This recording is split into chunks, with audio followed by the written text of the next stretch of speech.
आरव ने प्राची को देखते हुए कहा, तुम एक बात बताओ, मीटिंग के दौरान तुम्हारा ध्यान कहाँ था? आरव की बात सुनकर प्राची हिचकिचाते हुए एक साथ बोली, कहीं नहीं, वो बस ऐसे ही। ठीक है, ना बताओ। इतना कहते हुए प्राची और आरव दोनों वापस घर की ओर रवाना हो गए। प्राची मधु के घर पर पहुंची तो मधु के घर पर पूजा को देखकर वो चौंक गई। पूजा को यहाँ देखकर उसे थोड़ी हैरानी हुई, फिर भी वो पूजा के साथ बड़े प्यार से पेश आते हुए बोली, अरे पूजा, तुम यहाँ?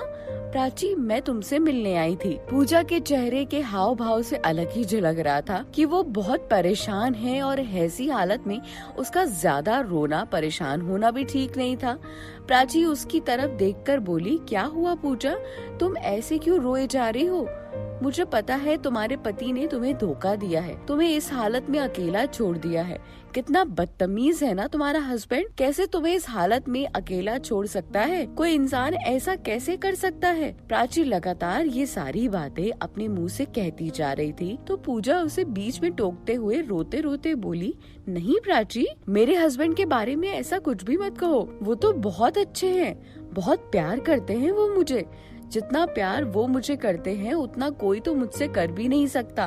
कैसी बातें कर रही हो पूजा? तुम्हारा हस्बैंड दूसरी शादी करने जा रहा है और तुम कहती हो कि वो तुमसे प्यार करता है? अगर सच में कोई तुमसे प्यार करता होता तो क्या कोई दूसरी शादी करता? एक मिनट प्राची, तुम किसकी बात कर रही हो? ऑफ कोर्स तुम्हारे हस्बैंड अमन रायजादा की। नहीं प्राची, तुम्हें कोई गलत फहमी हुई है। अमन रायजादा मेरे हस्बैंड है ही नहीं, मेरी तो शादी उनसे हुई ही नहीं। पूजा की बात सुनकर प्राची एकदम चौंकते हुए बोली, पर जब मैं यहाँ से गई थी तो तुम दोनों की एंगेजमेंट हुई थी ना, फिर उसके बाद तुम दोनों ने शादी क्यों नहीं की? अमन मुझसे एंगेजमेंट तो कर रहा था पर प्यार केवल तुमसे करता था।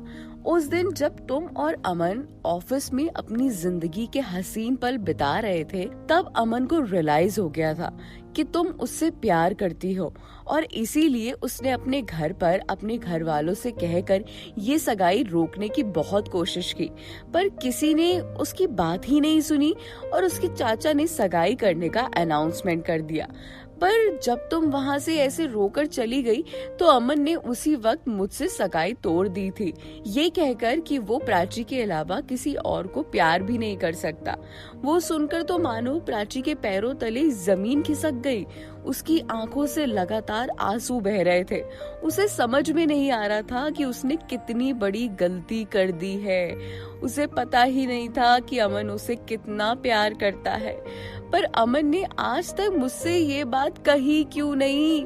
प्राची कुछ सोचते हुए बोली, तुम बिना बताए गायब हो गई थी। अमन ने तुम्हें हर जगह ढूंढा, हर जगह तुम्हारी तलाश करी, पर तुम नहीं मिली। पर तुम जब मिली तो आरव के साथ। अमन के कानों में पहले से ही ये बात किसी ने डाल दी थी कि तुम और आरव एक दूसरे से प्यार करते हो और अमन को तुम दोनों को एक साथ देखकर इस बात का यकीन भी हो गया था कि तुम दोनों प्यार करते हो, इसीलिए तुम दोनों की लाइफ में इंटरफेयर होना उसने ठीक नहीं समझा। बहुत कोशिश की उसने तुम्हारे पास आने की, तुम्हें बताने की, तुमने ना तो उसकी बात सुनी और ना ही वो कुछ कह पाया। इसी बात के गुस्से में आकर उसने आयशा से शादी करने के लिए हाँ कह दिया। तुम जानती हो वो केवल अमन से शादी पैसों के लिए कर रही है। अमन ये सब जानते हुए भी उससे शादी सिर्फ इसलिए कर रहा है ताकि वो तुम्हें जला पाए। अब उसकी मोहब्बत नफरत में बदलती जा रही है।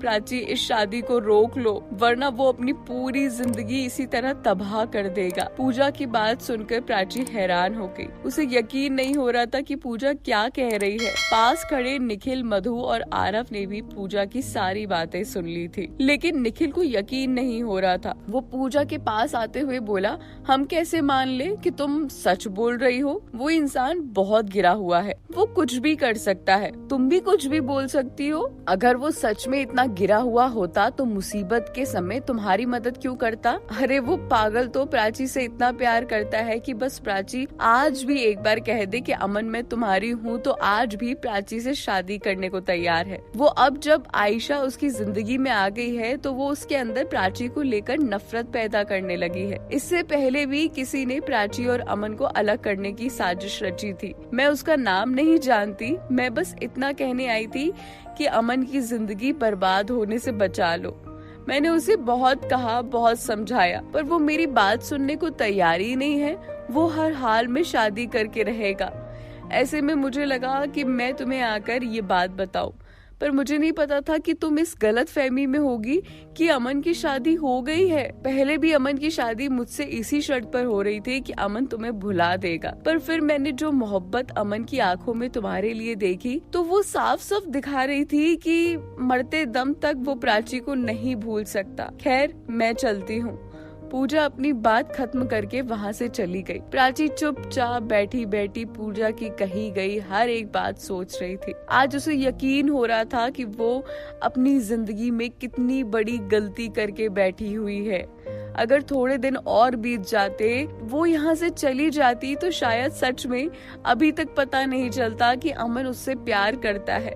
उसने आज सारी यादों को लेकर एक बार फिर जानना चाहा कि क्यों अमन बार बार उससे बात करने के लिए उसे रोकता था, क्यों वो बार बार उसे बचाने के लिए सबसे पहले आता था, क्यों वो उसका पीछा करता था। पूजा की कई बातों ने प्राची की आंखें खोल दी थी।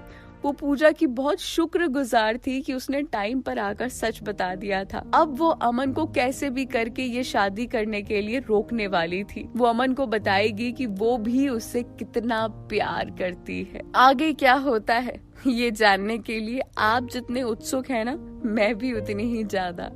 इसीलिए चलिए फटाफट से अगला एपिसोड सुनिए और ये एपिसोड कैसा लगा नीचे कमेंट करके बताइए।